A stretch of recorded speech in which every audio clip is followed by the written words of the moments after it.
Alors, bonsoir à toutes et à tous et merci d'avoir bravé le froid pour venir ici. Donc, ce soir, on va parler de langue. Évidemment, on est au musée des langues, donc c'est le sujet.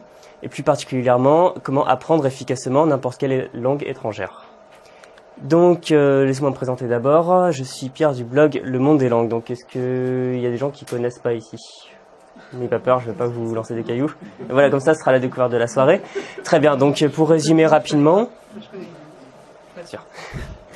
Alors, donc c'est un blog sur les langues étrangères que j'ai fondé en mars 2014 et j'ai adjoint plus tard une chaîne YouTube en 2016 et je fais des articles, des vidéos et des formations pour aider les gens à apprendre la langue étrangère de leur choix. Et la spécificité du site, c'est qu'il n'est pas centré sur une langue comme l'espagnol, l'allemand ou l'italien. Il est sur toutes les langues, quelles qu'elles soient. Apprendre une langue tout d'abord. Donc j'imagine que si vous êtes ici, c'est parce que vous faites la démarche à un moment ou à un autre activement d'apprendre une langue. Donc qui ici apprend une langue en ce moment? Allez, levez la main. Ah, je vois des gens qui lèvent pas la main. Allez, donc avant tout, je voudrais quand même poser la question, qu'est-ce qu'une langue? Parce que finalement, quand on veut se demander comment apprendre une langue, il faut quand même savoir de quoi on parle. Et bien souvent, c'est ce genre de questions qu'on élude, et malheureusement, c'est quand même assez important. Alors, je suis allé voir dans le dictionnaire, tout simplement, chez Larousse, donc qui nous dit qu'une langue est un système de signes vocaux, éventuellement graphiques, propre à une communauté d'individus, qui l'utilisent pour s'exprimer et communiquer entre eux. Donc, dans cette définition, j'ai retenu 3 termes que j'ai mis en gras, qui sont les signes, la communauté et le fait de communiquer.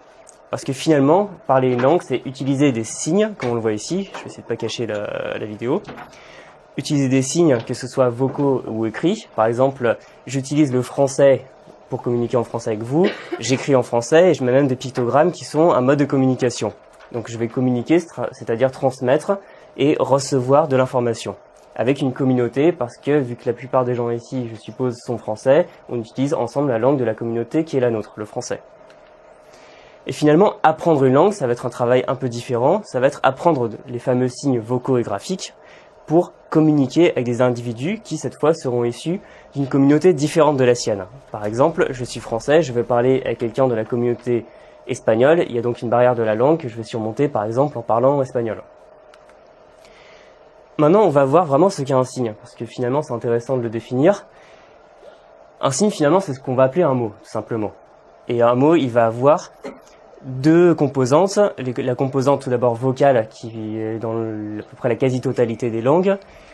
Et avec ça, on va avoir des informations sur la phonétique, comment ça se prononce. Il y a une tonalité, peut-être, si c'est une langue à ton, comme le chinois. Une accentuation, s'il y a un accent tonique dans le mot.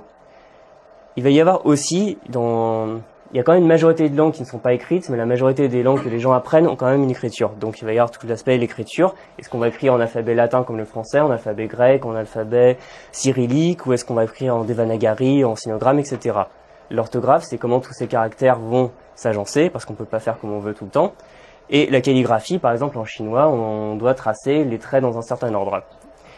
Et tout ça, ça donne l'identité du signe du mot. Par exemple, en japonais, j'ai pris le mot pour dire langue, qui est gengo. Et j'ai pris sa composante à la fois auditive, donc là il y a la prononciation en alphabet phonétique international, et aussi l'accent de hauteur, donc je ne vais pas rentrer dans les détails, mais c'est tout ce qui donne la coloration de la prononciation du mot. Et ensuite, je lui ai mis son caractère graphique, je l'ai écrit en kanji, c'est-à-dire en sinogramme, écriture chinoise adaptée en japonais, en hiragana, qui est une autre écriture du japonais, et je l'ai écrit pour nous. Donc ça, tout ça, c'est la carte d'identité du mot. Et ensuite, que va-t-on faire de ces signes? On va aller passer à la moulinette de ce que moi j'appelle la grammaire. Alors, s'il y a des linguistes dans la salle, pardonnez-moi, parce que je sais que c'est on va parler différemment, on va faire des classifications différentes avec tout ça, mais moi, globalement, je retiens la définition qu'ont les gens. La grammaire, c'est à peu près tout ce qui fait interagir les mots. Par exemple, le fait de faire des accords, le petit chat, les petits chats, la conjugaison, je vais, tu vas, il va, les déclinaisons, si on apprend l'italien, le latin, le russe ou l'allemand, par exemple, ou la structure de la phrase, parce que toutes les langues n'auront pas les mêmes structures, et en fonction de là où on met les mots dans la phrase, ça va produire du sens. Donc finalement, la grammaire, c'est comment on va faire interagir les mots. Et à partir de là, on va produire un discours. Imaginons que les signes, les mots, ce soit des briques, comme des Legos. La grammaire, c'est le fait de les agencer, un peu comme les règles de grammaire, c'est un peu comme la fiche qui est avec une boîte de Lego où on nous dit comment faire. Et à la fin, on aboutit à un discours qui permet de transmettre et de recevoir de l'information. Et pour info, le château est vraiment en Lego. C'est impressionnant.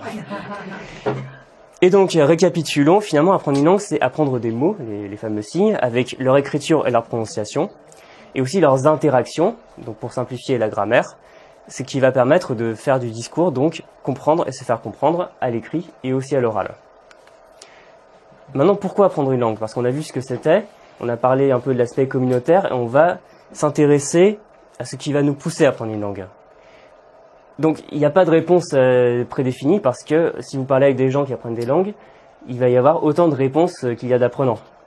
Par exemple, on peut trouver pour sa carrière, on peut travailler dans les langues en France, on peut vouloir devenir prof de langue, traducteur, interprète, ou alors on peut faire une profession qui n'a pas trait aux langues, mais on va le faire à l'étranger ou avec l'étranger, par exemple être commercial avec un marché espagnol, pour voyager, découvrir de nouvelles cultures, et donc abaisser la barrière de la langue et pas juste rester derrière un guide, pour faire des rencontres, quelles qu'elles soient amicales, romantiques, pour faire des partenariats, et finalement pour s'intégrer avec une communauté, parce que oui, si vous allez dans un pays étranger et que vous restez seulement avec quelques expats, c'est pas très drôle, et c'est ça qui va vous permettre finalement dans une autre communauté de vous faire accepter et de vraiment découvrir les gens tels qu'ils sont.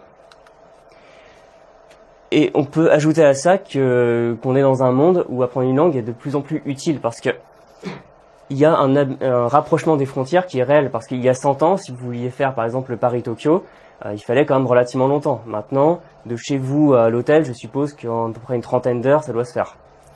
Et évidemment, ça met des peuples en relation, ça met des gens en relation qui ne se seraient pas vus avant, d'où le besoin encore plus pressant de parler une langue. Et aussi, Internet a tout changé parce que non seulement il y a un rapprochement des frontières, mais maintenant, simplement par exemple avec un ordinateur, un téléphone, on va pouvoir parler très rapidement à quelqu'un à la fois qui est, je sais pas, à Los Angeles, à Bombay, à Séoul. Bon, il y aura le décalage horaire, mais malgré tout, il y a quand même une réalité qui va nous pousser à apprendre une langue. Mais là, on va se dire, mais c'est difficile. Et là, j'arrive à une question à laquelle j'arrive pas à trancher dessus. Est-ce qu'apprendre une langue, dans le fond, c'est facile ou est-ce que c'est difficile? Donc, je vais faire un petit sondage qui pense qu'apprendre une langue, quelle qu'elle soit, c'est facile. Ouais. Ça dépend desquels. Ça dépend de la motivation. Voilà. Et qui pense que c'est difficile? C'est le démarrage qui est difficile. Il y a plusieurs critères. Ça dépend de la langue aussi maternelle. Aussi. Ah oui, non, mais après, il y a plein de choses. Mais c'est vraiment la démarche d'apprentissage linguistique. Donc oui, c'est en partie difficile parce que apprendre une langue, c'est une activité qui est exigeante. Ça se fait pas en 2 jours. Ça demande du temps. Donc déjà, ça demande de se trouver du temps chaque jour.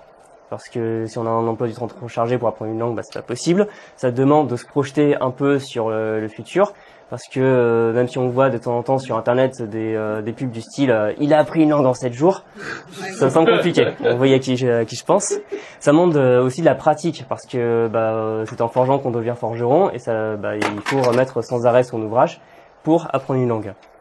Et c'est difficile aussi parce que ça demande vraiment de casser son cerveau et de le réorganiser entre guillemets, parce que finalement on va avoir des sons déjà qu'on ne connaît pas, parfois même qu'on n'entend pas correctement. Il va y avoir une écriture, au début, quand on dit c'est du chinois, pour moi c'est pas pour rien.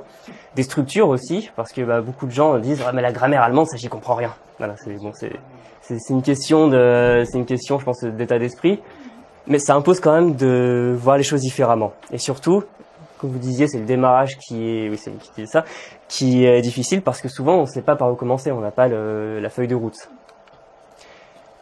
Et les obstacles les plus courants que j'ai pu voir en parlant avec des gens, j'avais fait un sondage auquel pas mal de gens ont répondu. Voilà, peut-être que vous les avez déjà vécus ou qu'on vous en a parlé. C'est être le manque de confiance en soi, les gens qui me disent non mais tu sais moi je suis nul en langue, je sais pas faire. Ou aussi la grammaire, encore une fois, je me suis mis au russe, la grammaire c'est impossible, j'y comprends rien. Ou encore le vocabulaire, c'est que ça rentre par une oreille, ça sort par l'autre, et si on n'arrive pas à retenir ce vocabulaire, on peut pas parler, c'est logique. La motivation, la gestion du temps, parce que beaucoup de gens me disent en fait j'aimerais bien, mais j'ai pris la bonne résolution, tiens on peut en parler, on est en janvier, j'ai tenu 2 semaines, voilà. Donc tout l'aspect motivation, gestion du temps, arriver à se trouver une discipline de travail, parce que on n'en parle pas forcément, mais ça a quand même son importance. Aussi l'isolement, parce que beaucoup de gens en fait sont très contents au début d'apprendre une langue, mais à la fin ils n'arrivent pas à la parler, ils trouvent personne. Et ensuite toujours la méthodologie, comment est-ce qu'on fait? Parce que je suis sûr que sur une activité que je connais absolument pas, je serais confronté moi-même à cette question, donc comment je fais pour apprendre ça? Et c'est pour ça qu'il faut apprendre à apprendre.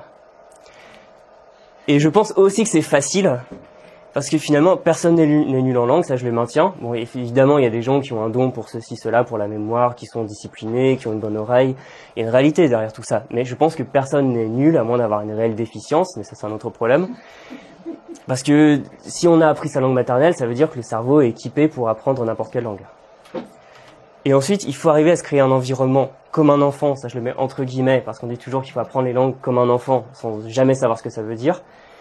Mais en fait, les enfants, ils apprennent les langues de la manière la plus difficile possible, mais vu qu'ils sont obligés de le faire, bah ils le font, voilà. Et l'essentiel, c'est se lancer, bon, ça a l'air un peu tarte dit comme ça, mais le nombre de gens qui restent à l'étape ah, j'aimerais bien apprendre l'espagnol. Non, mais je vais y mettre un jour, peut-être l'année prochaine. Et finalement, enfin, c'est tout bête, mais si on commence pas, on ne progresse pas. Voilà, donc on va voir maintenant le démarrage.